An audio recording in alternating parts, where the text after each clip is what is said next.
usually I'll think of them as they go, and they're just general things that I'm curious about. Um, but you had said a lot about New York last night that I'm interested in. But I always try to like the first time we do it with people, I try to ask them about like where they grew up, what their childhood was like, and then in my mind, you can go from there and be like, okay, well, what are you doing now? What are you doing now? Instead of like having 13 chapters of your life when you're 30 and not remembering. Mm-hmm. The goal would hopefully be having done 3 or 4 of them in 7 years, so that like, okay, we heard you in New York a couple times. We heard kind of what St. Pete was like and what Florida was like. Not that each one deserves its own podcast. Like, maybe it does, but well, it's kind of hard to go around the table with like 6 people. Yeah. That was a little. Well, that, and everybody was making fun of me there. I was like, I've never done one with 6 people, and then everybody was like, "Ooh, you're stupid. That's a stupid thing." I'm like, guys, this is really challenging to wrangle, and Aiden's there, like screaming. You can't. No offense to Aiden, he's 12. He's 13. Yeah, exactly. I feel bad. I feel bad because he's basically like an only child, and he doesn't have cousins his age. I hate so much that he didn't get the cousin experience we did. Yeah. But but also like Gray and I forget their daughter's name every time, Abigail, because that's the most time I've spent with her was Christmas. She's so cute. Yeah, I was gonna say she's really cute. She's intense. She's really intense. She's locked in. I think that she'll be fun. But they're around, they're close in age and stuff. So anyway, it'll be. From but we had to Nashville is not that far a drive for them, but it's far enough that like it's kind of similar to how it was. Right. Yeah. Exactly. And like we literally had the perfect cousin kind of set up, and it was almost not that like we would have spent less time together if y'all were living up here or anything like that, but like we really weren't spending a ton of time with Will and Olivia outside of cousin stuff, but also like when we would go to Grandma Mo's when we were little, like they would be there, half the time. But I didn't realize how, like, when we were smaller, like every Sunday we would drive to Eider and eat. Yeah, after church. Yeah, eat lunch, and like most people would be there, and Mom was saying like Grandma Mo would cook for like more than 10 people every Sunday for like years, and she would have been like in her 70s and 80s at that point. Like, how old was she when she died? She was 96, I think. She's in her 90s for sure. She wasn't. She was born in 20. Chaz would know. He knows everyone. If she was born in 29, she would have been like 80. Or maybe she was born in. Well, no, that's not true. She lived through she was like a baby in the Depression. Patchy. Well, Granddad was telling me the other day that Doug was born in 1920, and it came up. And I found it odd because like 3 of our great grandfathers were all born in 1920, and I would imagine that he was older. What year was Lamar born? 1920. Okay. Lamar, Harlan, and all. So then. I saw her grave, but I can't remember anymore because we saw it. Yeah. I would, if I had to go so far as to guess, I would guess that she was younger than Doug. She probably was born in like 18 or 19 maybe. I don't know. Somebody's listening to this on the YouTube private link and like screaming, "She was 97!" Like, how do you not know that? How old were we when she? Like, what year was that? 12 or 13. It was. I remember. It was. Yeah, it was like right. 2016, I think. It was after John and Kate got married. In 1920, she'd have been 86. Gray was at the funeral, if I remember right. Yeah, because it was right around the time that John and Katie were having one or the other of them, and I seem to remember that at some point John had like leaned over and whispered to Grandma Mo that they were pregnant, and Mike didn't tell anybody else. Yeah, because Trisha told me that story, and she said that she had a dream that John and Katie were pregnant or something, but then later John had said like, I told her that. And maybe like she had forgotten exactly how she knew, or something along those lines. But Trisha, I'm not certain, but it seems as though she claimed that Grandma Mo had psychic powers. Yeah, it always would come up where she would talk about having dreams about somebody being sick, but she didn't really know they were sick, but they were actually sick. And I don't doubt Trisha's claims, because her sisters were very skittish about, I always forget, it's not voodoo, but it's like bad luck stuff, or like, what do you call that? Like, you know, like old... Superstition. Yeah, exactly. Like, somebody told me a story, maybe Granddad or maybe Pop told me that he was driving, I think it was Max, to Fort Payne to go to the doctor or something. And like at the time there were like one road to get to Fort Payne or whatever, and a black cat come across the road, and she was like, nope, and they had to drive all the way around because she wouldn't let them drive past where the cat had I just walked. know that would make Pop mad. Yeah, so that's funny. But the other day when we were at Mimi and Granddad's, and Annie had on that necklace that was one of Grandma Mo's sisters that Mom ended up with. And oh, dude, it's sick. You would really like this. Yeah, it was really pretty, but we told Granddad whose it was, and he said, well, I certainly hope she don't rub off on you. Yes. Like, that was the most dig I've ever heard Granddad ever. Granddad with the slam. It was. But what's crazy, and I probably said this, I think I said this in the Mimi and Granddad podcast, we do have to come up with a better name immediately. The It's podcast? the podcast, yeah. It's actually so much worse. But I was telling Granddad how cool it was that they had gone down to like build battleships for the war effort, like when they were young, and then where I was working at the port would have been like, a walking distance away from where they were. Like that's cool to me that they were pumping out like destroyers and stuff, and like and the place where we lived, you didn't never get to go to Mobile when we were there. I don't think. I've never been to Mobile, period. I didn't go the whole time Olivia was in college, but she told me not to come. Yeah. You're not missing much if you don't have anybody to visit. Yeah, don't go just for the, I mean. Paul showed us the Black Israelites that are around down there. Yeah, I engaged with them one day. That was insane. Well, okay. I'll get back to the Mobile thing. Remind me about my apartment. But, so, I've got a really good friend. His name's Christian Townsend. I interviewed him. But he's like he's in seminary right now. He's going to be a preacher. He's done missionary stuff in the Philippines for like 3 months. He's like one of the best guys I know, and super, super knowledgeable about, the Bible and just everything like that. And I had been seeing these Black Israelites, and for the listeners that don't know, it's hey, Patchy, dog. Sometimes when he gets tired, he gets snappy. Bad dog. Hey, don't do that. But anyway, it's a group of black people that believe that they are the chosen people and the offspring of Jacob, and like they're the true Israel, and that the Ashkenazi Jews are like, they're like fake, and they've been lied to, and so they believe that like Africans are the tribe of Judah, which is funny that they picked the coolest one, and then like Mexicans are the tribe of Benjamin, and Eskimos and Native American, like they have bad dog. Why are you being a little turd? I'm not even. Yeah. Like sometimes when he gets sleepy or tired, he acts like a butthole. He's like staring me down. I'm Dude, scared. There's no need for that. With his one eye, he's staring me down. He can be a little diva.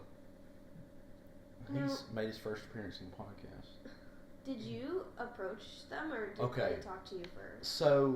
So I'm there with Townsend, and I've always approached him, and he was glad they did. I've always wanted to talk to them, and I would always see them on Saturdays coming home from work, or Fridays even, and they'd be in the square and just like screaming at no one, and they have always got a live stream going.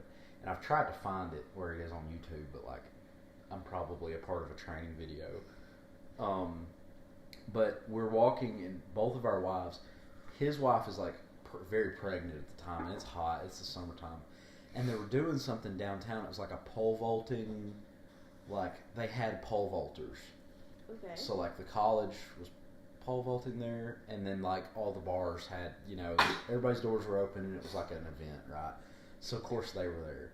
And as we're walking up, they're like, "Hey, are you guys Christians?" And I look at my friend Christian, and I'm like, "Oh boy, like I'm so glad you asked us, buddy." And I'm like, "As a matter of fact, we are." And then the girls were like, "Oh God."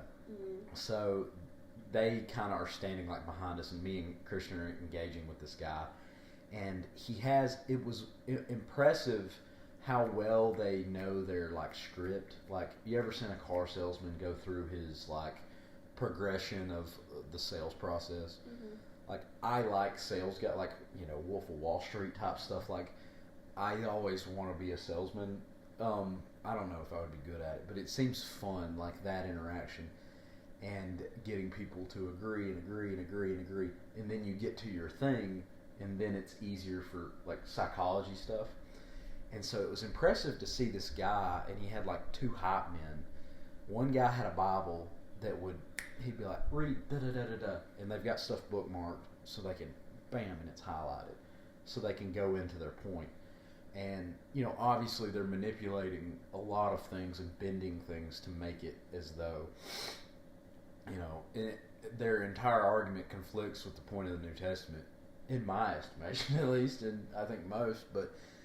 And also, like, I just don't believe that, like, black people are Jewish.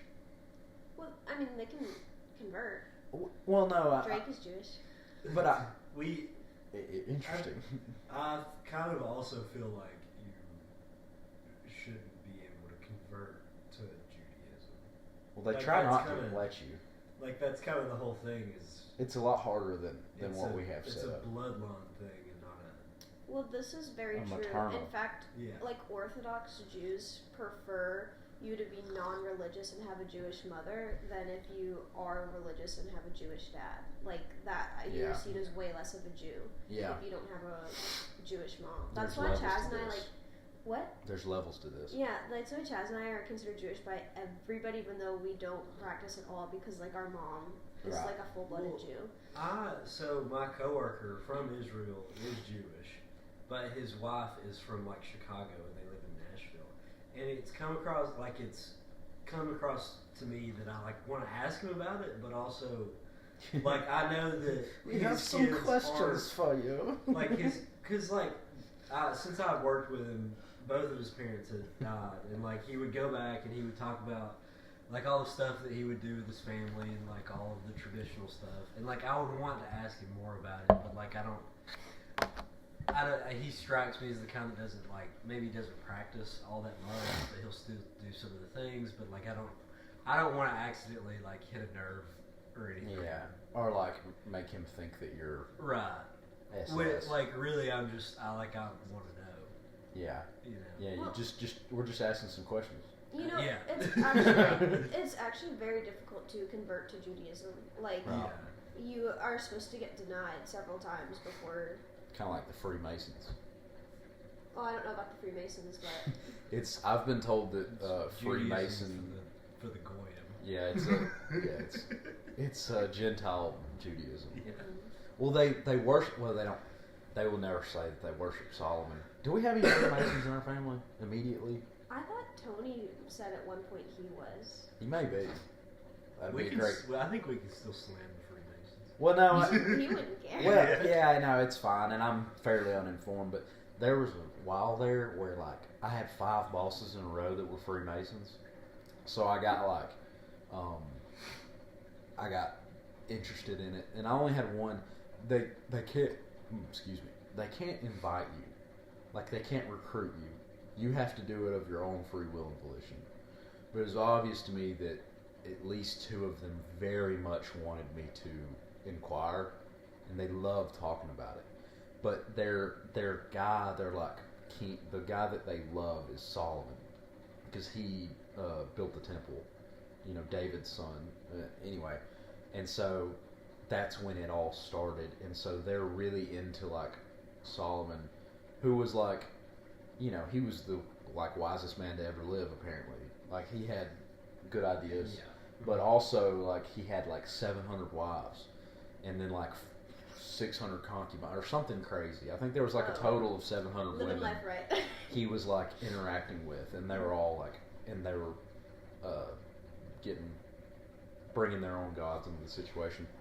But anyway, so they like study, and they can tell you everything about the temple and like, you know, the significance of like.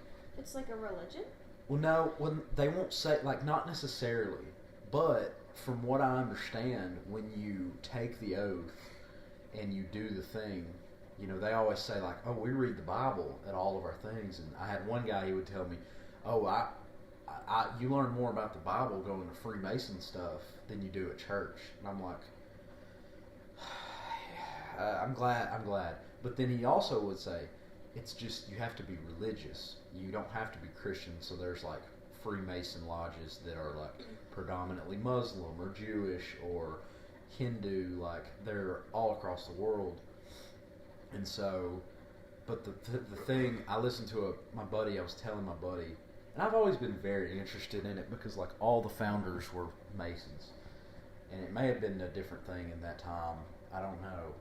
I think they would say it wasn't. But, like nothing has changed in 300 years. Yeah, exactly. Mm-hmm. And I was interested in it, and my other friend in Auburn, he sent me this podcast series about Freemason stuff, and it was basically a Christian view of what it is and why they don't believe it's right. And the Pope actually come out and said, like, hey, you can't be a Catholic and be a Freemason. Not too long ago. But when you do your oath, you have to make this vow, and you get, I don't know if you get naked, but you take everything off at least to your underwear.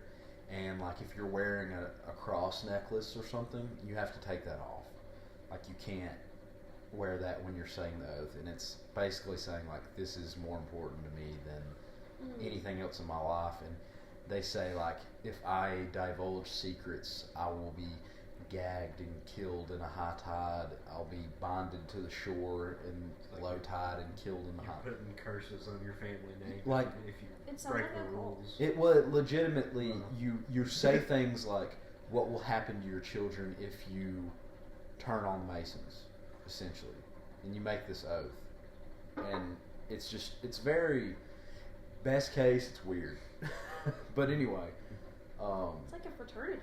A little bit. Yeah, well, yeah, and like, and that's the appeal for. And I will say, like, the reasons I've thought that it would be interesting or cool is not because of like the Jewishness of it necessarily. It's like, okay, if something were to happen, like a tornado or it's like a big community thing, and people that you're taught with. And it's they will come, like a frat, and they will your brothers or whatever. They will support you and help you. And like, if I were to die, Annie would be taken care of. And they all make like vows that like if a Mason dies, that no one can like approach his wife. Like they're never gonna like try to marry her or whatever. And there's all these things, and that's cool. But like I know one guy. He was like, I was broke down on the side of the road, middle of the night on 65, and they have these symbols and like these things that they present themselves like.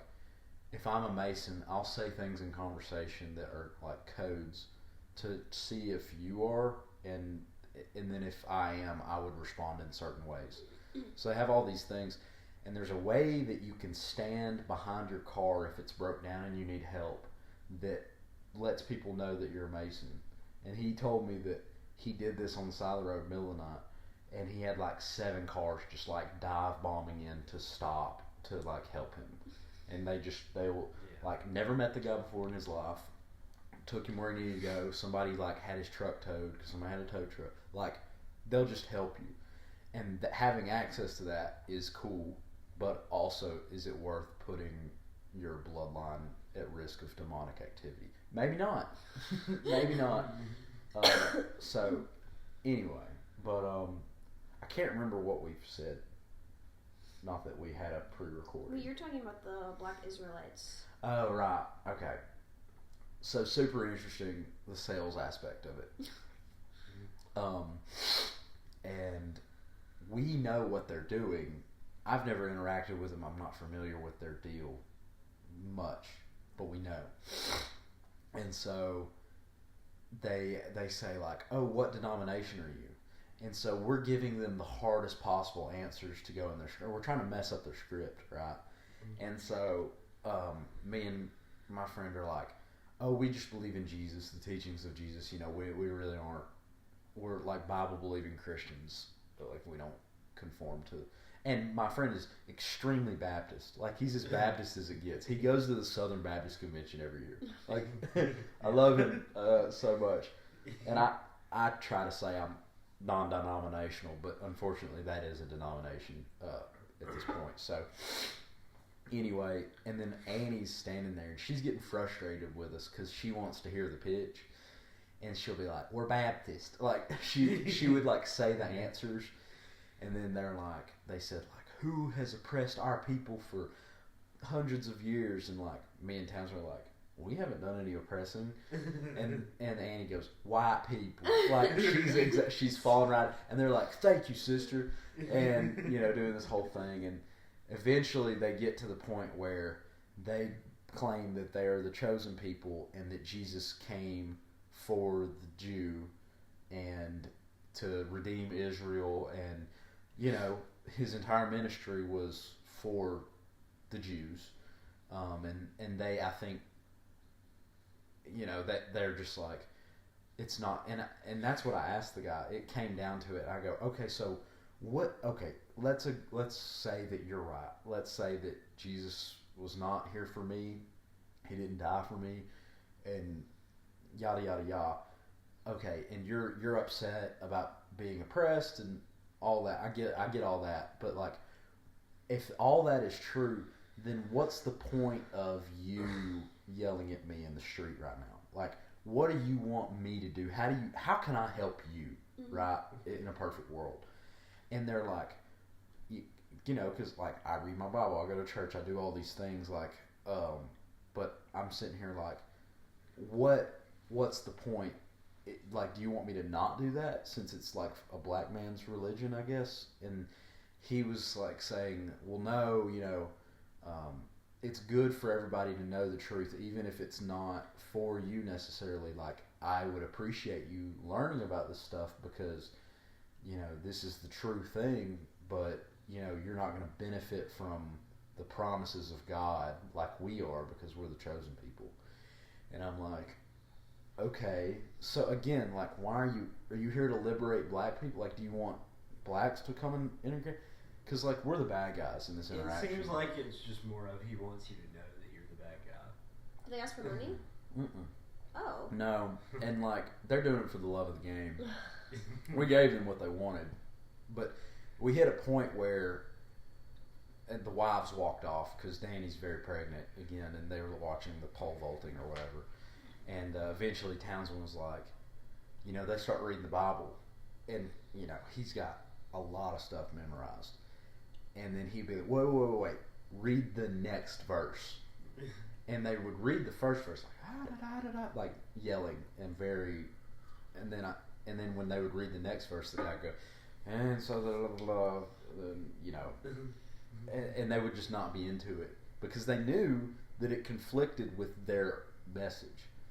And there was this other black guy that came up, just a big Jack Black dude, and I'm like, man, I hope he doesn't identify as a Jew because we need some freaking people on our team, And Townsend would be like, read the next verse. No, keep reading. And then the black guy would be like, yeah, y'all taking this out of context. This is ridiculous. And then we're like, thank you. Okay, right, great. And meanwhile, it's like being live streamed. There's a guy with a camera just like going between us, and I'm like, man, I really don't want to be on YouTube. Again, I can't find the video. But anyway, maybe they didn't post it because it didn't look good for them. I thought it would be easy to find. I just was going to type in like, Mobile, Alabama, Black Israelites, and I figured they would have a channel or something. But they're like me on the podcast. They're not very organized, not very good Jews. It seems. Do you not like coffee, or you just? I don't drink coffee. I don't drink anything but water. Okay. Is it a caffeine thing, or you just don't like the taste? I just don't like the taste. Okay.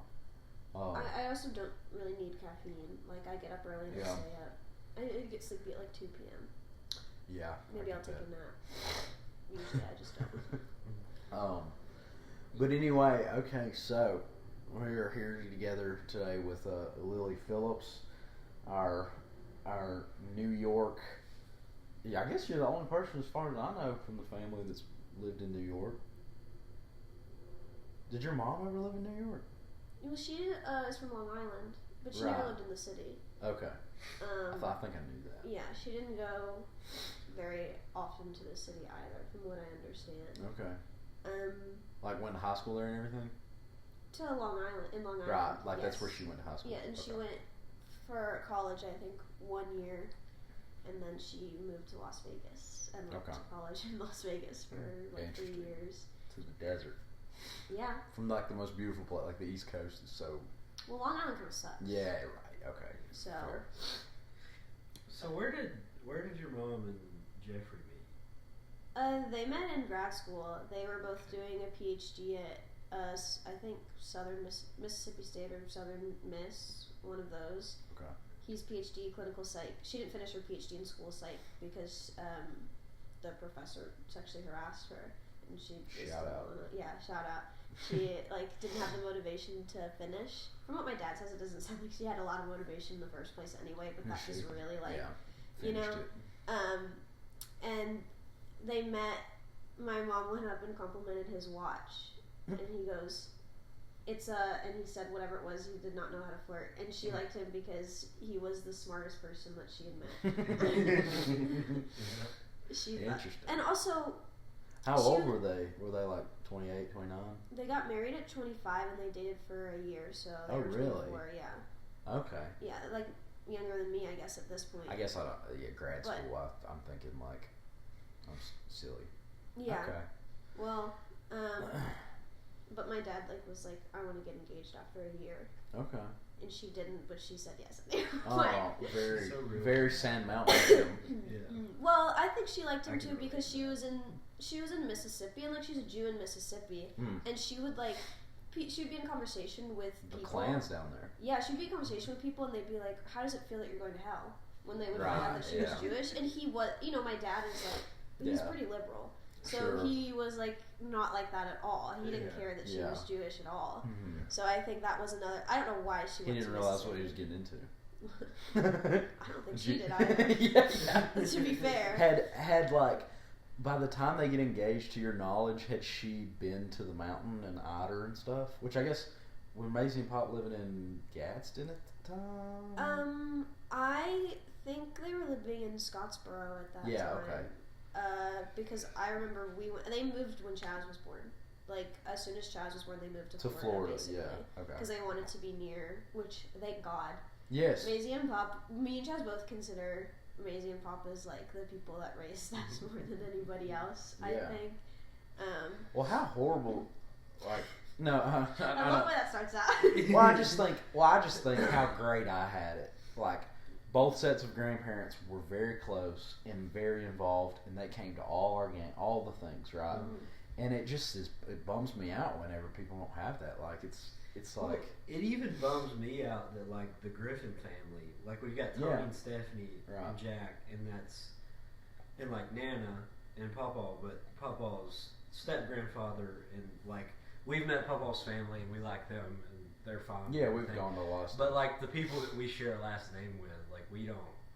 Yeah, it's know any. I saw at Dad's grandfather's funeral, Harlan's funeral, Mike was there, which is Dad's uncle, and I didn't recognize him. We know a lot about Mike. We've heard about Mike a lot. And Mike seems great, and he was great then, but I just don't know him. Make sure this thing. I think it makes me more sad because we have the Pillips family that, like, the Pillips bunch are the ones that we've spent the most time around. Yeah. By a long shot. And that's like, it's funny, like, I have, I guess, 4 sets of, like 4 grandparents. And the Phillipses is the ones that I'm, like, interviewing, like, because, it's like, we're close with, Dad's side of, like, the Brown family, Nana's sisters, like, I like a lot, but it's just different. Like, and I think that's probably also part of not the cousin thing, is that all of us were the same age, and that's. But but also at the same time, in the Browns, we had the exact setup, and we all lived close. So, of the same age, give or take a few years, there's me, a girl named I'm just going to give names, but it doesn't matter. But just to count them, it's like me, Drew, Grant, Sagan, Tate, Gracie, Kennedy. She was a little younger, but still, and then like Brett. Yeah, like, there's way more, like Aiden, Abby. There's like at least 15 people that were within a really close-ish age bracket like us, but for whatever reason, it was just everybody's kind of doing their own thing. And I think too, when you live close to people, you don't like it. Not that you don't appreciate it, but you when y'all come up, it was like special. It was like, oh, they're here, and y'all aren't gonna go away. So it's like, take advantage of it. Well, I also think, and I also think that, like, I feel like Jack got a lot more of it than we did with that bunch of the family, because Tony is closer friends with, like, Kent and absolutely. Brent and like all of them. Well, I think the Phillips family are also extremely family oriented, like more so than most. Like, I have like Italian friends, that are always doing family stuff, but I feel like the way we do it is different. Because they have, like, our family has such an interest in family and, like, the history of the family. Yeah. And, like, that's what I want to preserve in some way. The podcast motivation. It's like, I know that, it's just, My grandmother on my mom's side, terrible person. My mom doesn't talk to her side of the family, really, ever. Bad person. She's banned from Bank of America. Wow. What is she, like, had plots to destroy the country? Or? No, she... You know how, like, if you're getting something notarized, you have to sign it with the notary, because that's, like, the point of public notary? She signed it before the notary, and they said, we can't, like, notarize this because you signed it before, so we don't have proof that this is you signing. She screamed at them, cussed them out. They banned her from... Wow. They banned her from Bank of America. And she's telling me the story, and she's, like, proud of it. Oh, yeah. And she hates her family. Like, she thinks, like, her sisters were out to get her. Interesting how that She doesn't like my mom. She was very terrible. My mom had a very rough life growing up, which is why, like, I try and be, like... understanding. Yeah. I really do, because she has told me before that one of the worst things she ever lost in the divorce was Maisie and Pop. No. And that's, like, really hard for her. That's sad. Yeah. Well, because, like... Part of the deal, though. Yeah. I think Maisie and Pop are, like, the best people, like, ever. I mean, not to put them above anybody else, but, like, I'm the best grandparents ever. That's how we feel about Mimi and Granddad. Yeah. Like, and that's just kind of, it feels like it's par for the course with the Phillips bunch. Like, I remember telling Liz before I introduced them, and I was like, I know that you're not worried about it, but also, like, Mimi and Granddad, you could kick puppies and hit babies for a living, and if they thought that you made me happy, like, they would like you. Like, be civil to you, like it would be fun. Right. Yeah, it's I forgot I had a thought before you said kick puppies, and then I couldn't get that out of my brain. That's what Maisie and Pop are like too. Like, Pop, it has, like, the kindest soul ever. He just doesn't talk, and he seems kind of almost, like, stubborn, intimidating. He has, like, the kindest... No, he's like... I always knew that, because he would spend hours and hundreds of dollars toting us around to things, and then, like, taking us to move. Like, how much would it have been to take 6 kids to a movie and you? And everybody got food. And then we go to McDonald's and, like, we're all growing children that were, like, hungry bad. Like, he must have spent, like... like $400 on a night out. Like every Thanksgiving and Christmas and one time in the summer or whatever. Yeah. Dude. But we're very fortunate. And I realized that I think at some point when I was in high school, when people would tell me like, oh yeah, my Uncle Danny stole the tires from my dad's 4-wheeler this weekend. And I'm like, what?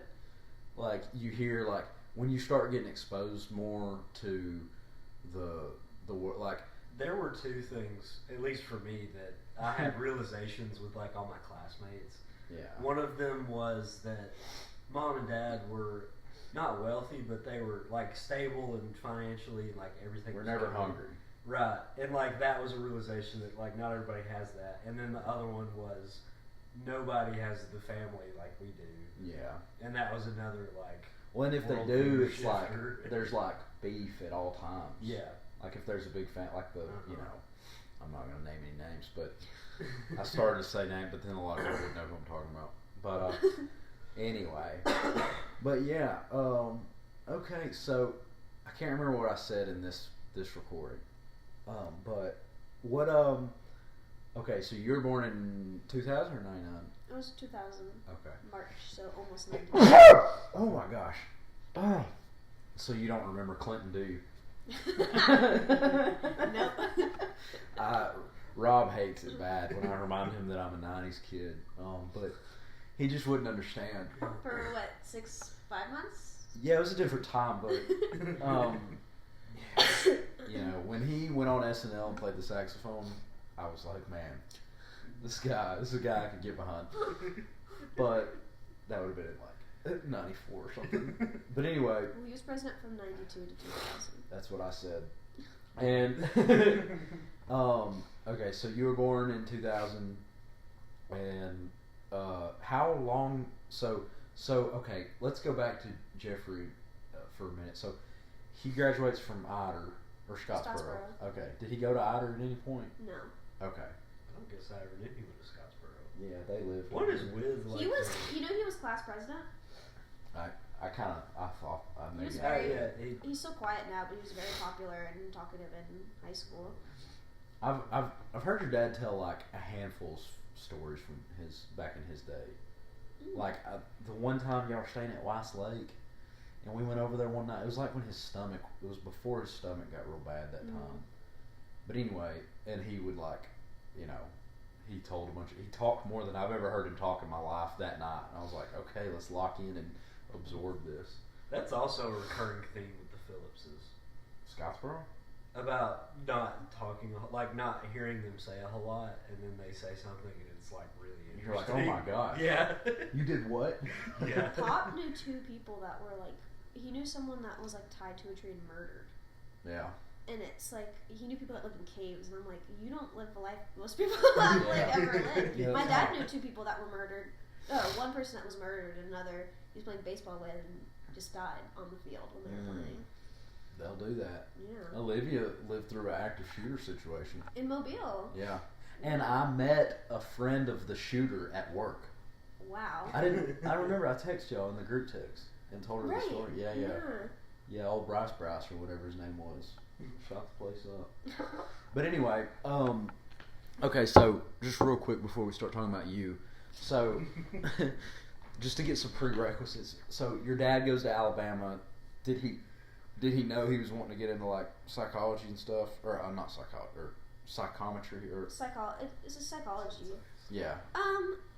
I don't think he really thought too hard about it, but he liked the psych classes because he probably had to take like an intro course or something, and he liked it and he stuck with it. Okay. Interesting. So he goes to Alabama and then he goes to grad school somewhere in lower Mississippi. Yeah. We don't know the exact school. And then he meets Paula. They date for a year and get engaged. So at what point does he make it to Florida? Was there somewhere in between, or like? Well, no, they compromised because she didn't want to live in like the South and he wanted to live near his family, and so Florida was kind of like, because Florida's not really the South. You guys have been there; it's a lot different. Can't get sweet tea everywhere. Yeah. Yeah. And they got their house for $99,000 and really? I think 1999 was when they bought wow. it. Yeah. Should have been good luck. Yeah. Well, 99 and 99. That house got destroyed? Yeah, well, it's like the foundation is still there, but everything is gone. They call it mucked and gutted is what they call it. I remember when the one time we went to St. Pete, it had rained, it's Florida. And I think we picked you up from your mom's house, maybe? Or somewhere. And the entire front yard and, sidewalk was completely submerged in, 4 foot of water. House, And I remember being, not afraid, but I was like, why is this this is not right. But we live on a mountain, so it's hard to fathom. We had a bad driveway shape too. It would was go down and then up. Yeah, exactly. Like a perfect and so little things pool. would pool, but it's not that anymore. Well, so our friend in New Orleans, she sent us a video last Christmas maybe, and the entire street had just flooded, and it there was no hurricane. It was just a bunch of rain, and then it's just creeping up into the yard and coming towards the house, and same thing in Mobile. All the infrastructure, it seems like, was built back in the day, and so if it rained good for 3 or 4 days, there was roads you just flat couldn't go on. Downtown, getting to the tunnel, going to work, my truck would be up to my door in water, and I'd be like, well, here we go. I gotta go to work. See, where I'm from, Reddington Beach is actually a barrier island, which means that it's literally the protection from the mainland when it floods. Got it. And when you have to evacuate, they actually close down the bridges if you don't leave in time, and you can't leave if you don't get out because of that's the thing that's gonna go. Right. Yeah. But it was really nice growing up because you guys have been there. It's across the street from the beach, so you can just go to it was awesome. in a beautiful white sand, not rocky, and usually people aren't really there that much. Yeah, no. It's pretty private. Well, that was the thing when we went. There was hardly anyone at the beach, and we had always been to Gulf Shores. I was like, man, there's no condos. This is awesome. Yeah. That's my number one determination or determining factor if I like a beach is how many people are there. Mm-hmm. I really like the beach, but I'm not interested in going and sitting in the middle of a bunch of people from home and listening to Morgan Wallen. The Morgan Wallen's fine. It's not about Morgan Wallen. It's being 5 people deep on it's horrible. And you're stepping on beer cans and broken glass and dirty diapers. People don't know how to act either. No. That's their one time to go get away from their job, and they lose their minds. The dads will just be passed out drunk in a lawn chair, and the babies are running free, and then the mom's screaming. It's just, I have always liked all my Gulf Shore trips, but I went to Pensacola for the first time a couple years ago, and I was like, oh, this is way better. Yeah. Because more people live in Pensacola than they do Gulf Shores. Gulf Shores is more of a tourist thing. Pensacola is actually a city that people will also vacation to. Mm-hmm. You know what I'm saying? Well, Reddington. Yeah, exactly. People that go to the beach are usually residents. Because, Clearwater's really close by, and Clearwater is, the spring break beach. Yeah, exactly. I don't go to Clearwater Beach. Okay. Way too crowded. During COVID times, it was in the news because, it was, everybody was mid-COVID, and everybody still went to Clearwater. Yeah. Okay, so we think at some point after grad school, they're we're going to Florida. Mm-hmm. Did they just pick a spot? Had they been there before, or they just? Well, my mom lived all over when she was growing up, and she lived in Miami for a little bit. Okay. And then my dad, so Maisie's sister, lived there already. She lived kind of near the area. St. Pete. Not in St. Pete, but she had a little house. I forget exactly where it was. It was a little bit north of where we ended up living. I'm pretty sure, where they bought the house. Yeah. So my dad went there on vacation a lot. So he knew kind of that area. What to expect a little bit. And then my mom knew that, I guess, that she was okay with Florida because I don't like Miami. I think Miami's very soulless. But she, I guess, she I really likes want the to see it. She loves the beach. She really, really loves the beach. Okay. That's cool. Yeah, it's $99,000 for a house back in like a good spot. Yeah. Like across the street from the beach. Yeah, beachfront adjacent property for less than $100,000 is insane. Mm-hmm. So what must have mom and dad paid for the house in Henniger? I need to ask them. I think they told me the other day because we were talking about it. But Well, it must have been like, because it would have been right around the time I was being born, right before. yeah, And it's You mean the house they have now? no. Okay. So where the farmhouse is, if you keep going down that big curve before you turn on the farmhouse road, if you keep going down in that curve, there's a house over there, like right beside a creek. That's where mom and dad lived whenever I was a baby. Rob don't remember it. It's just me over there back in the. You know when my dad used to be a DCF investigator back when it was. Do you know DCF? Is that like Child Protective Services It's stuff? it's what it was called before CPS. Oh, yeah. okay. And I think that's just what Florida or It's a state. they call it CPS now. I think they don't call it DCF anymore. But he had to quit because it depressed him so much. Yeah. when I know Chaz- social especially work. when Chaz was born. Yeah. Yeah. Well, he worked with like abused kids. And that Yeah, was yeah. really hard for him. We've got a really good friend that does that, and it takes a special. Anyway, let's not get on those weeds. or it makes them really because like I work on a project with Tennessee's Department of Children's Services, so I like interact with caseworkers. I'm gonna grab something out. Used to be caseworkers, And some of them are really funny. Like it makes them very, very funny. But you kind of have to. It's like gallows humor. What do you need? Yeah. Will you hand me my water? Oh yeah. Thank you. So if you want, there's still cookies on the table. I'll probably eat some. Too. I need to get. Well, I'll eat them in a minute. Yeah. Where'd you say you were going? To the truck. I gotta grab something. Maggie heard him.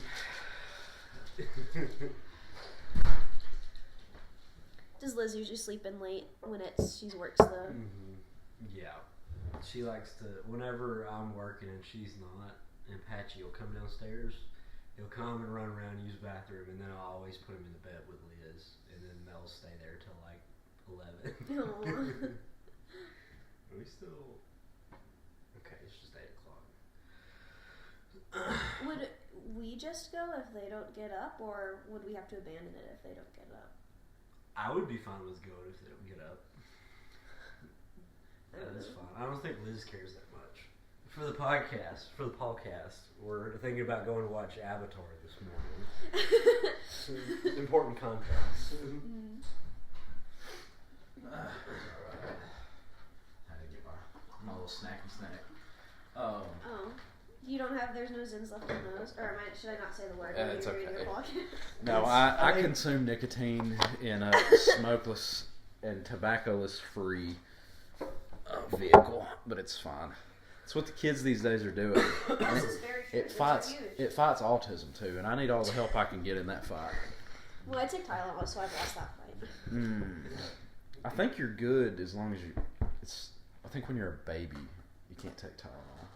I think it's when your mom is pregnant, you're not supposed to take Tylenol. Yeah, I think too when you're your a mom is kid not too. supposed to take pregnant or Tylenol when she's pregnant. Yeah.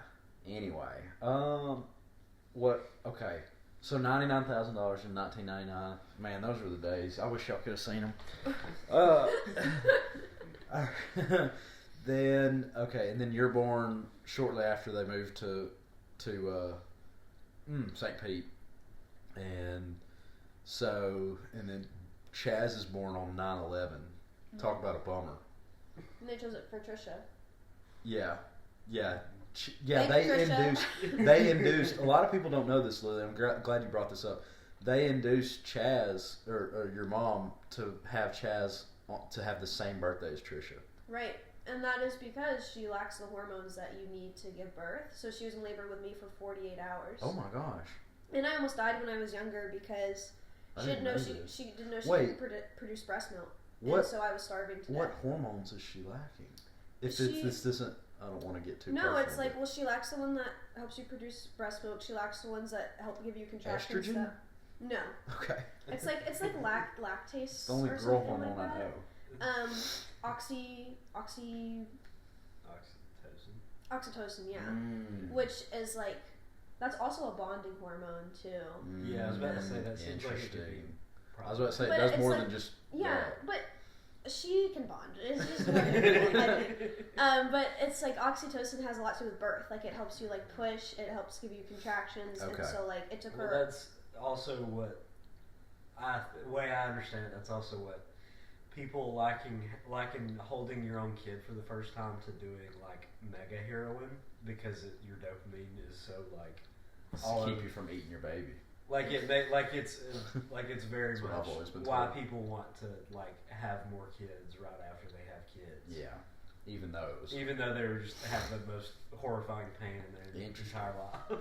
Well, the way it works too is that you forget about the pain as like a woman, like kind of like your body works to forget so that you don't remember what you went through. Yeah. Okay, wait. So all right, so Chaz was an accident, so they weren't even planning for it. But then because Trisha documented on the podcast.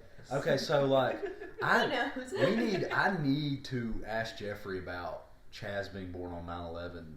Obviously we don't remember it. I mean, I'm a 90s kid, but I remember it all. But so like, what was their like 9/11 story? Like, what time was he born? I don't know what time, but I do know my mom told me that there was a really weird energy in the hospital because people didn't want to tell her what was going on because she was like actively like trying to give birth, but it was clear that something very serious was going on. Yeah. Thought there might be like a shooter or something. Right? Oh my gosh. So I don't know because I don't know if he was born before. Well, like it actually happened, or it happened in the morning. It was like I would imagine it was after because it was in the morning. Usually, when you get an induction or something done, it's kind of like after lunch, in the middle of the day, or like you're kind of picking the time it's controlled. So you're interesting. That must have been a real doozy. Oh yeah. I know when Rob was born, the light went out in the room, and an electrician had to come in and fix a light bulb. So that was kind of similar. There's a picture of some electrician that's like taking a picture with Rob, and he's got like a screwdriver, which is interesting that I became an electrician. Maybe it was what you do. Maybe it was your path all along. The light bulb went off. Oh yeah. I was like, look how awesome this is. Anyway, okay. So do you have like a first memory, like when you gain consciousness? Do you have a moment like that? Because I do. I don't really think that I do. I remember a little bit of pre-K. Like, I remember some things that happened in pre-K. Yeah. Interesting. I remember my consciousness. I was sitting in the living room at Nana's. Yeah? And it was just like You just turned on? Yeah. Wow, that's I don't remember crazy. having like a very coherent thought about it. But it was like, I was sitting on the floor, but I was like... Something Oh, man. I wish so bad we had a camera to see his face. I don't think that like there was like it's not like I didn't have memories before that. Maybe I don't like the passage of time when you're that age. You don't really have memories before 3. Yeah, I don't know how old I was or anything like that. So yeah, I just have like a few memories. They're usually the ones from pre-K. The things I remember is when I got in trouble. And I remember that, but I don't I have no come to consciousness moment that I can remember. I don't remember like Rob just like opening his eyes and being, he was really like that. He was like battling with his own morality or anything. Like that's intense.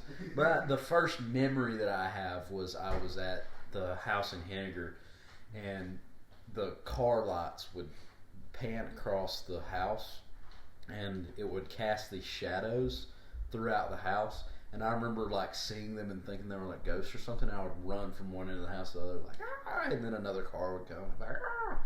But that, like, I don't think, like, I wasn't aware that, like,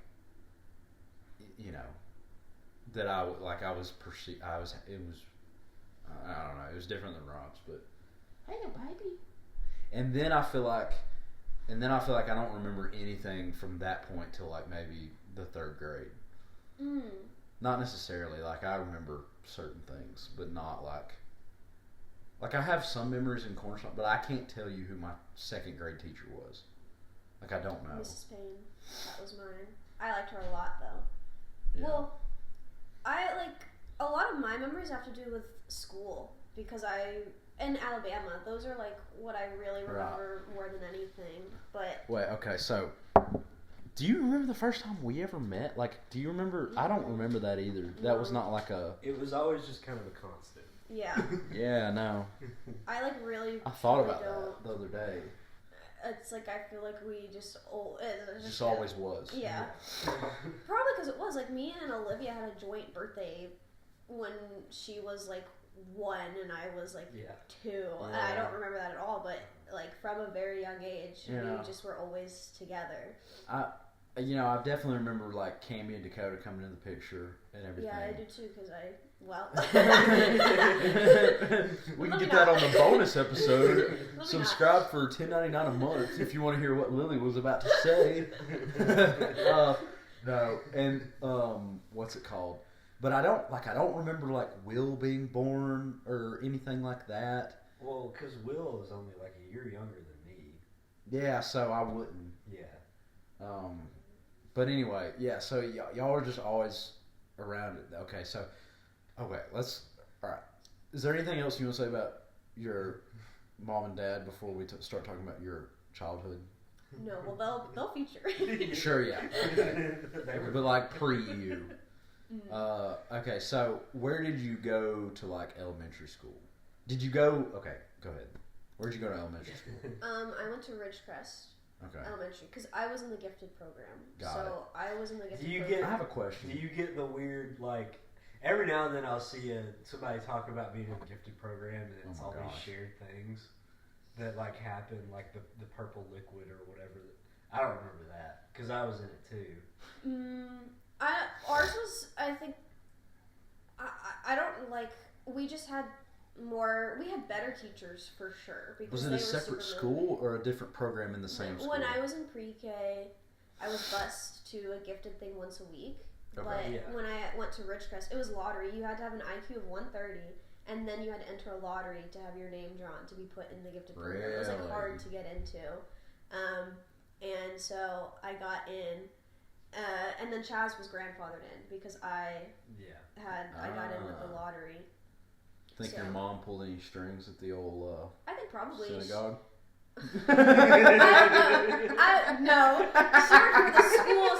She worked for the school system. And she was able to get me zoned for schools I shouldn't have been zoned for, but all my friends went there. So I think probably she was. I don't know if she actually did anything, if she had to, but. I need a soundboard so I can play like little silly sound effects. Because I could play like the flute song. Like, anyway, sorry. So Chaz went to a different elementary school than you. No, he was grandfathered in. Okay, so why don't you know Spanish? That's because such a freaking this is what I get upset about. Yeah, we talked about this really recently because he's planning to go to Mexico in April, and his supervisor he works for now, they speak Spanish together. Okay. Because the Spanish immersion program, it started the year. Like, you had to do it his year. That's the year that they had it, so I was not able to do it. And then they ended it the year after he did it. But because they had already started it, his class was the only class that did it through all of elementary school. So, and then, like, I was talking about this with Pop because we went to Costa Rica when he was, like, 8 or something. I remember. And he's this little blonde white boy with blue eyes, and we're all like Hicks. And he's speaking fluent Spanish with the waiters. We got free stuff. People would like whisper and point at him, like wherever we were. He's the chosen one. He's here to liberate us. No, actually, one day he will. This is Chaz's complex because he speaks fluent Spanish. But it's a problem. We need to neutralize him. No, I think that's like I've always like been very like interested in Spanish, like, and I think it's probably because of Chaz. Because one time around Christmas, he came and like he would like speak some Spanish or whatever. I think it was after y'all come back from Costa Rica and you were telling us stuff, and I was like, oh my gosh, prank call my friends, and he would do the Pledge of Allegiance and scream it in Spanish. Oh, I don't remember. Like very fluent, like very well. Like he could act into it and lean into it.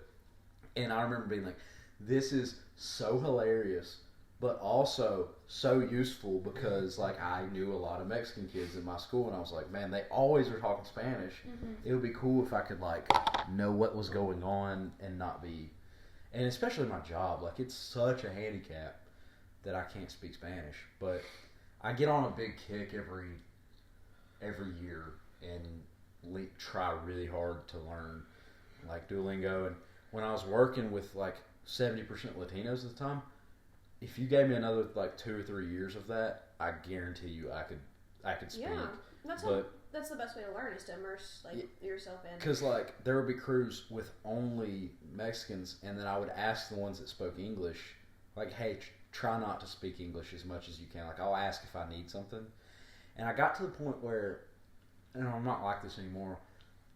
I got to the point where I could more or less get the big picture if I could see them and see their hands and facial expressions.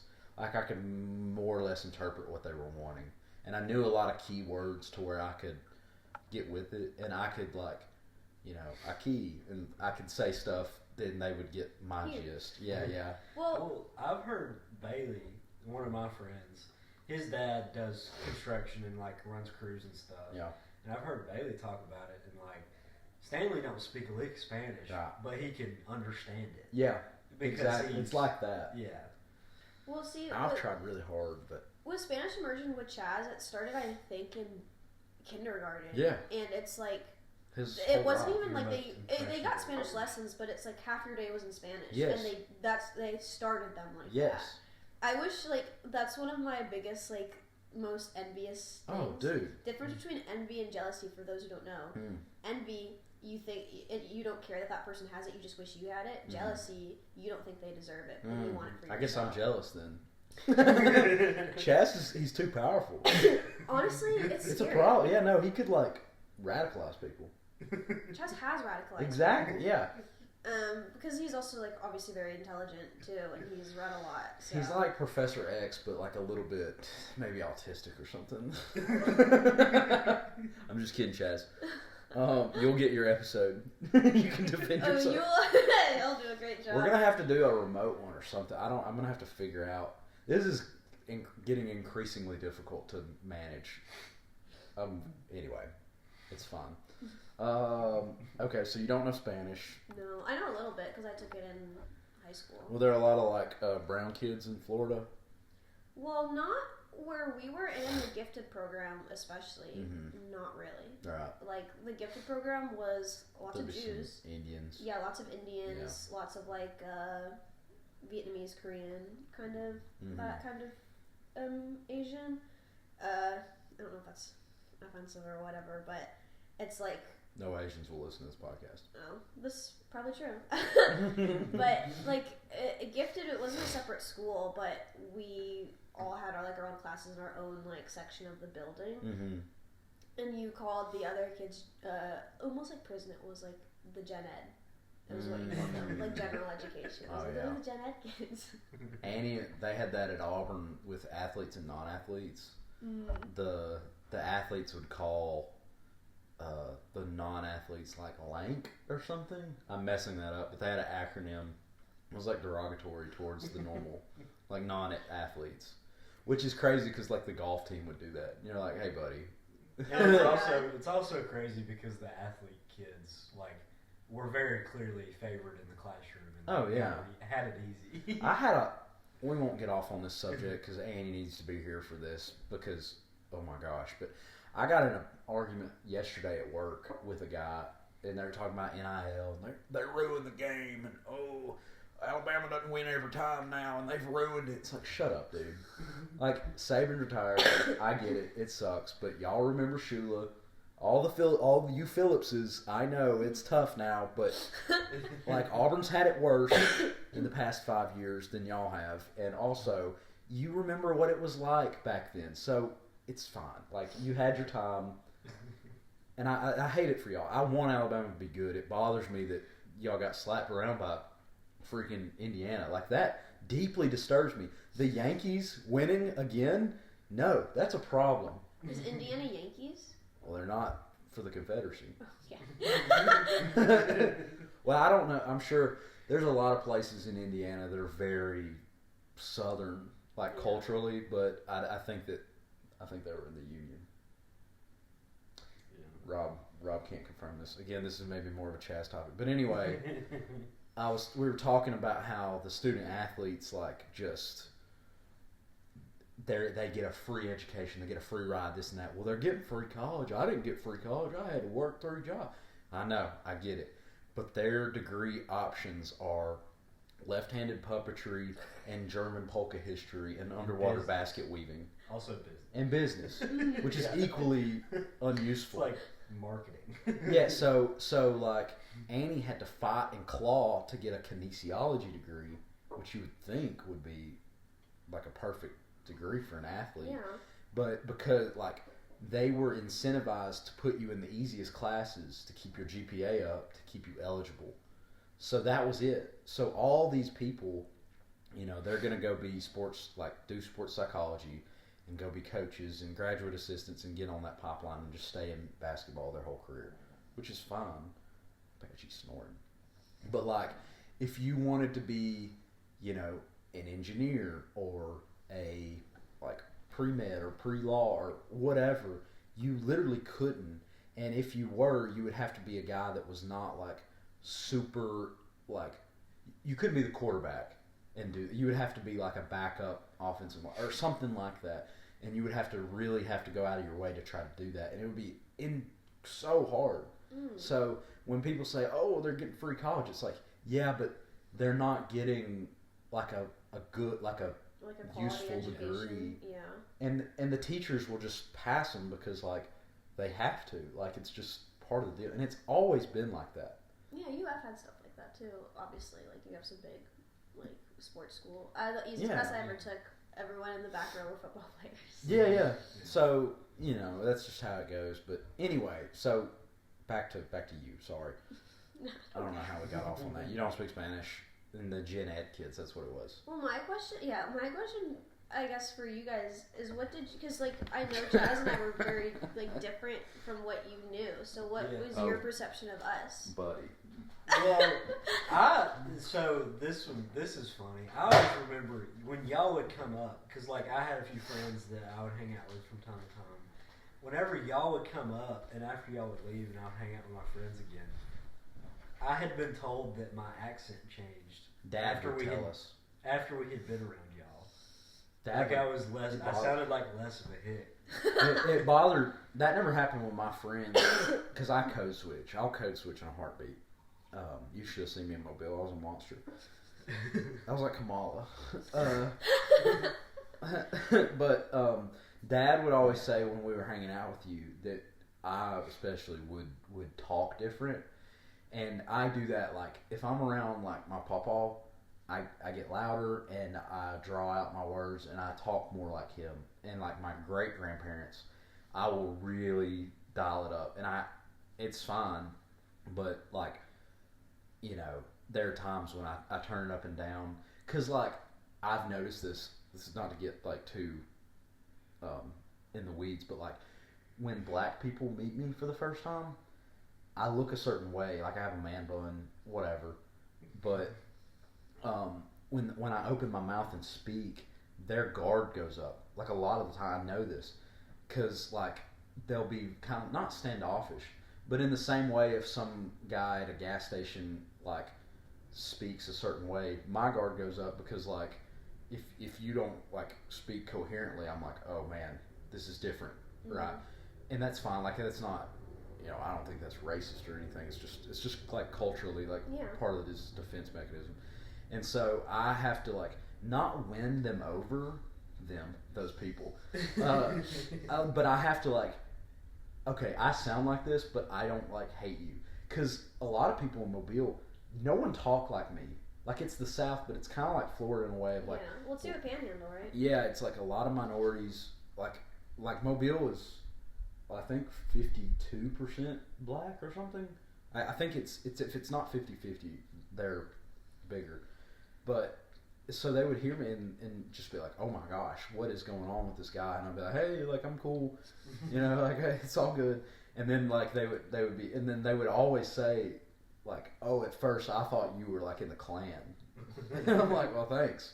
Glad I gave a clan vibe. No, it's funny. I've been told by several people I say certain things in a southern way. Sure. When I'm around Maisie and Popeye, me and Chaz both get more like southern. I know Chaz does. Yeah. Chaz loves to be. He's like such a. It's so funny how much he hates like the politics of so much of the South because he is such a southern boy at heart. Yeah, he's spiritually very southern. Yeah. Yeah, Chaz, I just want you to know that last night I said that you would have fought for the Confederacy. And you would have been like, I said that you would have been like an officer that like stumbled into victory. But anyway, no, our perception of you was like y'all being Jewish, like you would talk about that like somewhat, and not like it wasn't like a core part of who you were, but like it was known, and then that was like different, and I was confused by that, because like I didn't know Catholics, much less Jews or Muslim. Like I've only until recently have had Muslim friends, and so that was like different. And then also y'all were in the gifted stuff, and Chaz spoke Spanish, and you didn't talk like us. And I remember one time like talking about the show Duck Dynasty, which was the biggest thing at the time. Like it was huge, and I thought that it was like America's show. Like I thought it was like the Beverly Hillbillies or the Tonight Show. I thought everyone watched Duck Dynasty. And I said something about one of the characters or the people, and y'all were like, "What?" I was like, "Duck Dynasty," and you were like, "We don't know what that is."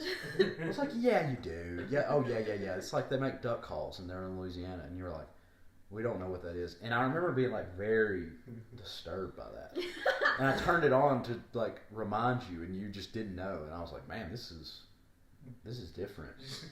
And just shattered Paul's whole worldview. Well, yeah, it's just like, well, and also I'm really glad that y'all were around, because like if it weren't for y'all until I moved to Auburn, and Auburn is very much like, it's not like a normal college town. I've said this a lot of times, and a lot of people were rolling their eyes because they're Bama fans, but like Auburn's a very special place in that like, if you're not in a Bible study in Auburn, you're a weirdo.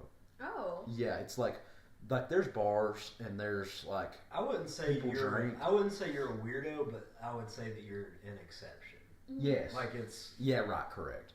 Like there's a lot of people that are not in a church or anything, but like it was very, very common to just see like at a coffee shop everyone was reading their Bible.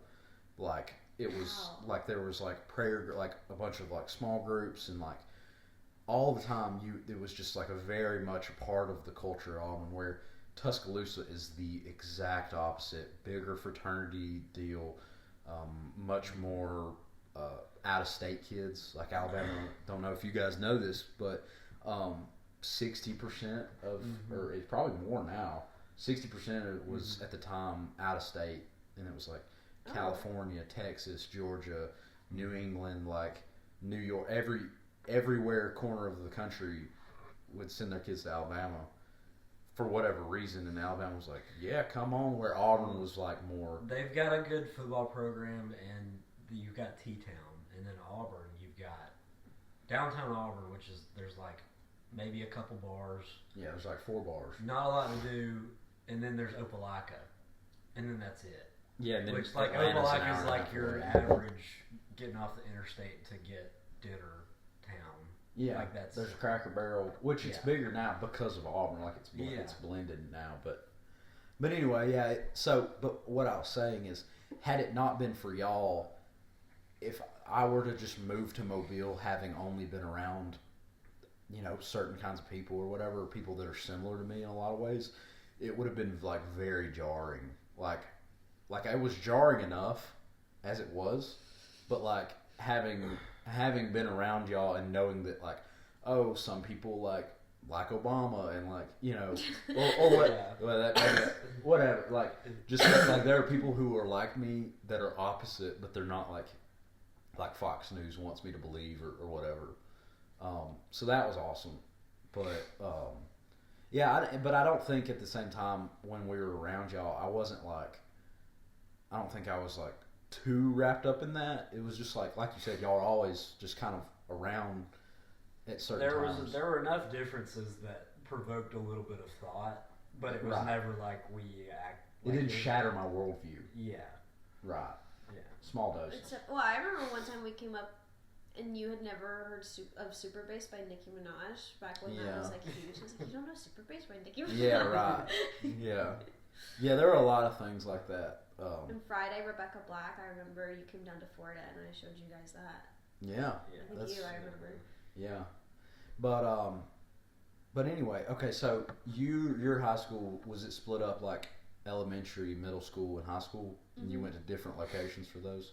Yeah, I went to Ridgecrest for elementary school. I went to Morgan Fitzgerald. I went to Madeira Beach Fundamental for like 6 weeks or something. And a fundamental, if you know what kind of school that is, it's like super parent involved. So you get demerits if like your parents don't sign your homework. Oh wow! And like it's really strict. And I didn't have any like friends that I really liked, but it was on the water. It was beautiful. Yeah. So I missed that. But I had my mom, because she worked at Morgan Fitzgerald. She transferred me to the school. And I went there for middle school, and then I went to Largo High School. The first, she's where Ron DeSantis went actually, and the first 2 years, my school was under construction, so we went to school in trailers. Yeah, and then the last 2 years, they had actually built a high school. Yeah, they did that for, like when schools get hit by tornadoes and stuff. They roll out the trailers for us. Okay, so when you were in middle school, your mom was working at the same school? Yeah, I ate lunch with her. Yeah. Okay. Yeah. So we had that. Through not when I was in high school. She had to switch to what she was doing. I had her up until I think my junior year. She was, or maybe my sophomore year or something. Because I would have had to be like 8th grade whenever she left, I think. Yeah, but the majority of my high school, mom was at the same place, which was awesome. I had a lot of trouble in middle school. Like everyone like has that. It's like I don't feel like I fit in. But like I didn't. Like I was always like kind of weird and different, even like with other kids. Your friends, like, did you have like the same? Did your friend group kind of go throughout each one, or did you have separate friend groups in each one? I kind of had separate, because my high school friends are like the ones I'm still like friends with. Your high school friends. Yeah. Okay, but they were not in middle school with you. No. Okay. Actually, almost none of them. Some people I've known since first grade, and I like am still friends with today. Right. But like, not really so much. I think high school is where I hit my stride, and then college especially. Right. Like, yeah. These are people I understand and can be around. And New York is even better for me. Right. Like New York is the first place I've ever been where I felt like this is like me. This is like where I feel like I belong. Yeah. As stressful as it can be, like I love it so much. Yeah, and then we had the exact opposite experience again, in a lot of ways. But like from K through 12, we moved there. I was a third grader. You were I was going to first grade. Yeah. So Rob went in the same building. Well, the same thing of buildings from the first grade to he graduated, and we didn't have like people always talk about middle school. We like 7th grade, like it was like 1st through 6th were together, and 7th through 12 were together. It was like, but there were still like the separators, like your elementary school, and then your middle school, and then your high school. Well, but everybody was in the same place, going to the same school, but there were still like the divides. But like you would be around, like you wouldn't be in the same English classes as a senior. But you might go to the bathroom and see a senior dipping in the dip in the very common. Copenhagen. Yeah, and it was just like, and then like same thing with like athletics. Like they would usually split up the middle school from the high school, but also there would be some overlap for like summer workouts and stuff. So like I think that was good in some ways, but also insane, because you've got like 13-year-olds with 18-year-olds, that you can see there being problems there, but also like it was cool to kind of like, I don't want to say integrate, but like you knew there was like a pecking order, and they would check you, and if you were being insane in a hallway, somebody would be like, "Hey man, stop running," or whatever, and it kind of like that was cool. But we didn't have the same experience of like, you're in middle school now, and it's so Well, like, I was always in like gifted, or I did IB, Right. International Baccalaureate in high school, and like those are very kind of specific curriculums that you. Yeah, and that's something that, like, looking back at my high school career, I wish that there were more things that were like specialized a little more, because like. Can you get a chair and like come over here? Yeah. I'm afraid that it's not. I think they can hear you, but I don't want me and the headphones to be too loud and you to be. I'll get a chair, come back. Yeah. So I don't. Yeah, hour and a half in, I fixed the audio. I wanted to get like microphones, but then you would need a soundboard, and then you would need software, and it just gets into this hellish. You need like the iCarly setup with the remote too, so you can do like. Did you ever watch iCarly? Yeah. You like the aww. Yeah. The soundboard. Yeah, exactly. But in high school, like my entire like junior and senior years, and maybe even some of my sophomore year, were like mind-numbingly boring. Cause like I remember I took a few college classes and like was trying to get some credits just to not have to take classes when I went to school wherever I ended up going. But then like I thought I was gonna be like doing an engineer degree, so I took some pre-cal calculus classes and like dual enrollment, all that. And then my senior year, I had figured out that I wasn't going to do that, and like I had already taken all the math credits that I needed. I had taken all the English credits that I needed. I was in like Miss Ragsdale's a history class, like government and stuff. That was awesome. But like we had just switched to being on periods, and I think 4 periods of the day I didn't have anything going on. Like I got told that I didn't have 4 out of 7. Like I got told that I didn't have to come for the first 2 periods because it looked bad that I was sitting out in front of the office all morning because I didn't have anything to do. And let me explain something to you too. And you may have heard me say this before, and I don't know if we've even talked about it. But our high school, like when I say it was a zoo, like, and not a well-run zoo, like not like the Atlanta. It was like a place that you drive your car through, and like the kids are running free, like the animal comes up to the car window and is like attacking the car.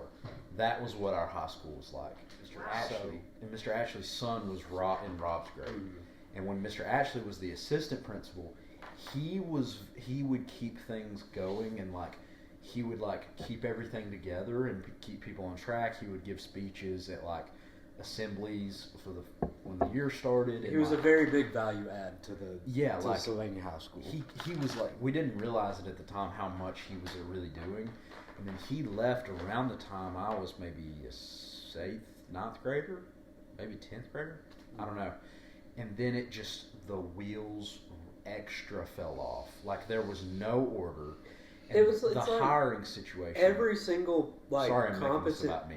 person that worked at Sylvania High School, they were punished in some way for it. Yeah, because you get hometown drama, and like people don't like them because they are doing their bring jobs. order to the chaos, and they don't like it for some reason. And then there's some reason that they don't. Whatever. Well, and nobody good gets hired. And it's not like a Sand Mountain thing necessarily, because Annie high school experience was so different than ours. They had order, which is a different county, Jackson County. She went to Pisgah, and if you went to your truck to get your bag or like something, somebody walked with you. Like there was like just a level of like, hey, you're not gonna act like this here, and we didn't have that. Like we would just leave at any given time, like especially when we had cars. We would like go get biscuits at the gas station, or we would like just leave for while we were office aides, which is such a joke. We had not periods, but was it quarters? What did they call it? Blocks. So it was like we had blocks too. Yeah, so for an hour and a half you were supposed to be at a place, and if like the thing was not important or you had a teacher that didn't care, like the easiest class I ever had was and she would just do the work for everybody, and then we would watch movies. So if we had her, we would just like leave and come back. Like we would go to the field house, like watch the 7th graders work out. Like we did anything we wanted.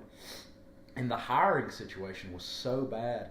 If you wanted a job and you were willing to coach like anything, they would hire you because we needed a coach for whatever. And then you would never get fired. Like my 3rd grade teacher, I was supposed to have Miss Sizemore, which taught my dad in the 3rd grade. Okay. Oh, Yeah, wow. yeah. And then like Mr. Duckett and Miss Duckett, I had them, and that was Dad's 5th grade teacher, right? Yeah. So you had people like that were like old school, really by the book, good teachers. Like they would teach you and they cared, and it was good that they were there. But then like when I got into the 3rd grade, Miss Sizemore retired, and then the person that took her spot, Miss Teacher, she got hired on an emergency contract, and I think she was trying to get her degree and get into the field and everything else, and like she meant well, and she was a good person and everything like that. But like I didn't learn my times tables. You know what I'm saying? Like to this day, I don't know my 8s. Like, and that's on me. I'm a grown man. I should 7 times 8. exactly. Is it 56? Yeah. Okay, I know my 7s. Oh, okay. But that's the Those are cutoff. fun. 7s are fun. 7 times 7. 49. Period. So anyway, but you know what? You can make it in this country. Like, that's a whole different story. But anyway, so like we had her, and then, you know, you're a 3rd grader, and like, not that 3rd grade is like a super foundational thing or whatever. It's like, But you it go also with- kind of is. you go a full year. Where I was at Cornerstone, and like we were learning cursive, like too young to be learning cursive, but also like, you know, I had a year where it was just like high school cheerleader drama was coming into the room, and I remember the teacher's daughter broke up with her boyfriend in front of us in class, and like, That's crazy. and we were all like, oh, Jonathan's such a goober. Like we were talking about that in school as 3rd graders. And like that's how it was for me. So then you got 2 years. I will say there were several times on several occasions where I was very clearly mom told Miss Ashley what class to put me in. Oh, yeah. And what class to not put me in. Because like I Yeah, remember yeah. I was the only 7th grade class that had Miss Townsend instead of Yeah. Coach. What was his name?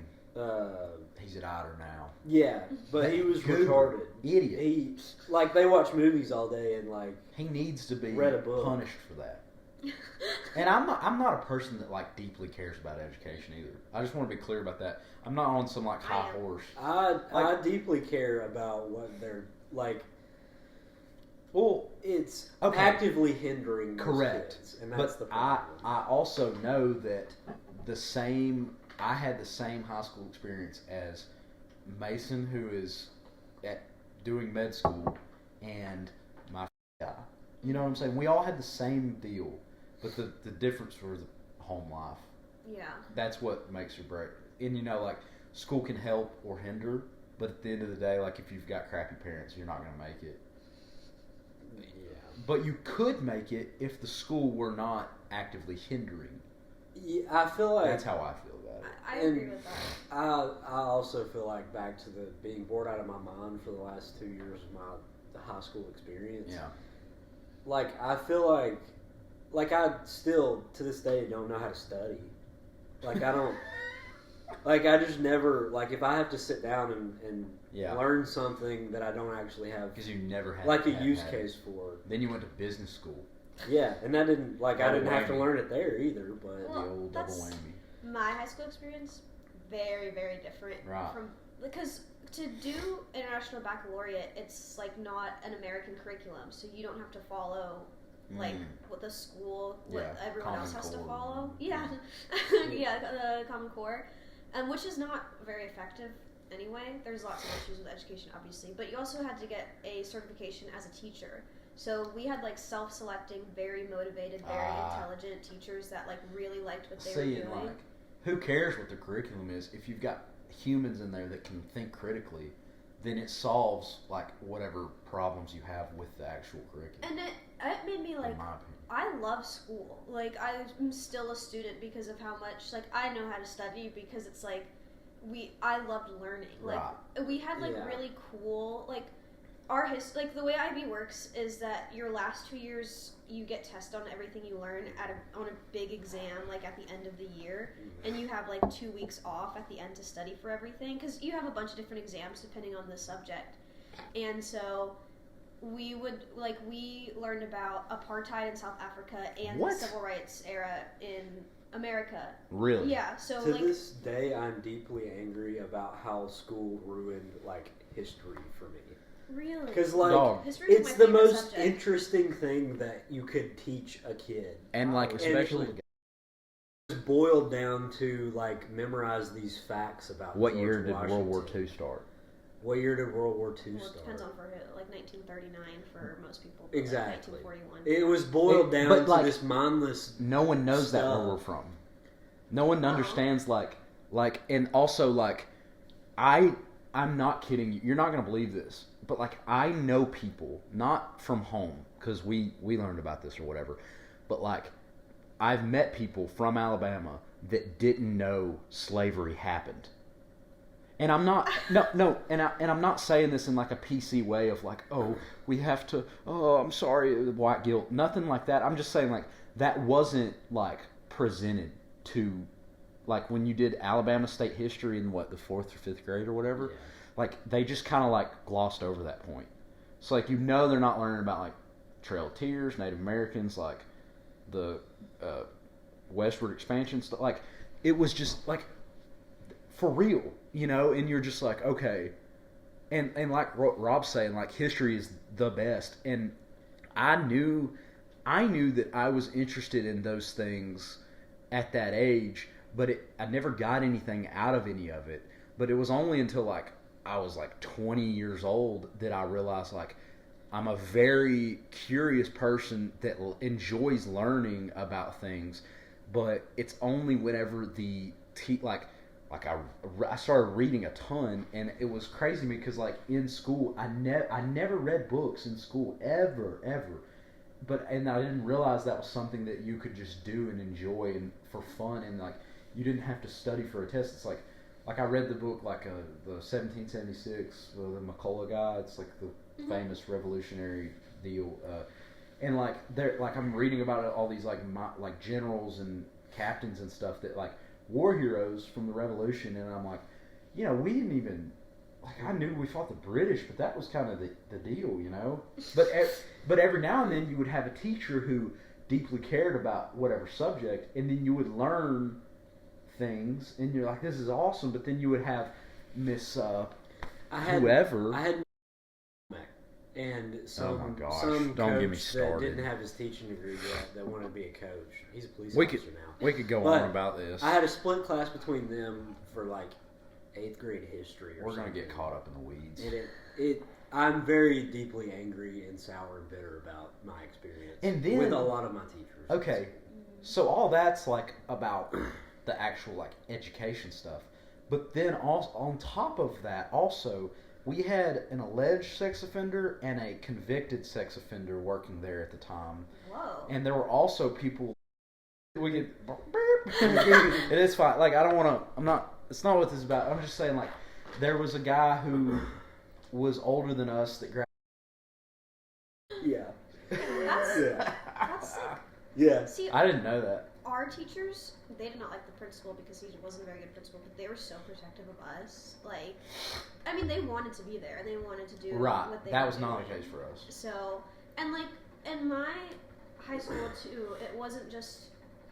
Also, I was going to say about history, we also had a year where it was just like the Cold War and its effect throughout the years in different like regions. I got so interested in the Vietnam War because of that. Yeah. It's like an international curriculum, so it's not like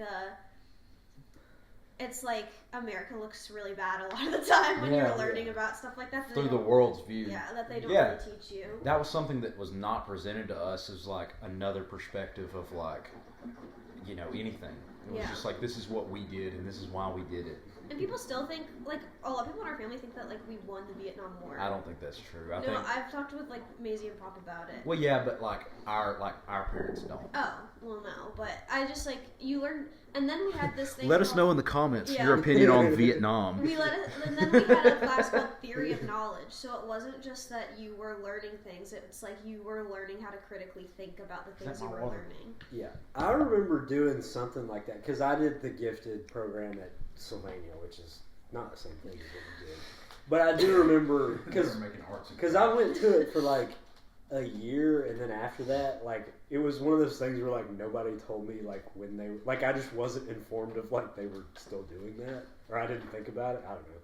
But I remember having things like we would be presented with like theories and like maybe think about this, and like not saying that it's true or not, but you know, critically think about it. I mean, and my high school was harder than anything I ever did in college. Anything I even do in grad school, my high school was like more challenging. Yeah. But you realize that college is actually not as challenging as people make it out to be. It's really not. I love college. It's a discipline thing for most people. Right, exactly. Yeah, it's not an IQ thing. What I liked about IB too is that it was based on you never got points taken away for getting something like wrong. They gave you points every time you got something right.